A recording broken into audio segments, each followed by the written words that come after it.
see what's going to happen in the future, you can see where things are going. So what we need to do is encourage children, support them, and look at opportunities to think creatively and increase that range of experiences. Now, I've worked in private schools at the top end, and I'm working in state schools at the bottom end. And the big difference is those kids are no different from each other. A top end kid in a private school has issues of not seeing their parents all the time, but they still get support. Okay? But they get a wide range of experiences. They develop that confidence. Look at the top end. Do you think Prince William is scared of talking to you? Coming up? Why? Why is he not scared? What's he been told all his life? He's been told. And it's the same with all the other private schools as well. They've been told. They're not scared to make these mistakes. You don't make mistakes, you don't learn. It's as simple as that. You ask any entrepreneur, any businessman, they learn from their mistakes. Any football manager has to make mistakes and get better and learn. And what I mean by this wide range of experiences is going on outings, not just a cinema, doing things that are cheap, local theatre, games workshops, dance, athletics, martial arts, whatever it is. Doing these things so they get a wide range of experiences, and then you can add any educational elements to that. Tutors should be a light touch.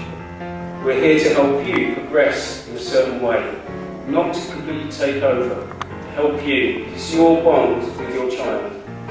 Okay? It's great for me to bond with your child, but it's more important you're bonding with your child, and I'm there to help. What we're saying here, taking examples of how tuition happens in Birmingham. There's one-to-one tuition, which you're very familiar with. There's a slight issue here. When you're doing things one-to-one, you have to wait for the child to finish, and then move on to the next thing, which is wasting a little bit of the teacher's time, and the child is working to please me, not for themselves, to try things out.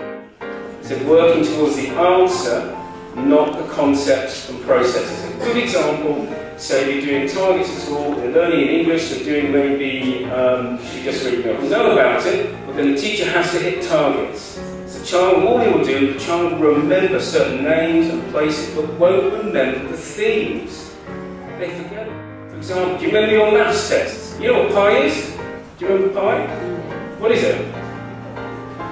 Yeah, you've got 3.1. They're going to 3.142, the rest recurring. No, it's not actually recurring, it's infinite. Do you remember it was infinite? Did you pass your maths?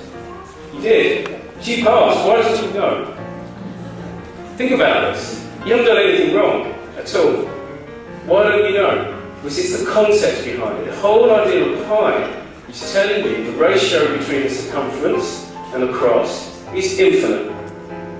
So basically, if you're looking at philosophy or maths, it's telling you that you can't quite describe reality in physical elements. Wow, how about that? Anyway, do you get the idea here? So you have a child who understands that, and they've got an inclination for that, they'll move into philosophy or physics, possibly. Does that make sense? Or even a politician. A lot of politicians do philosophy. We ideally like small group tuition. So you can be dynamic, they sit with other people, you sit with a small group, you always meet the same teacher, the same kids. They can be slightly competitive, but not overly, but they have a nice environment they can learn. We see this as the best grouping. Normally about 6, typically 6. And this number is actually quite a magic number, because when I'm actually coaching, so I'm doing goalkeeping coaching, 8 is about the maximum number I can deal with.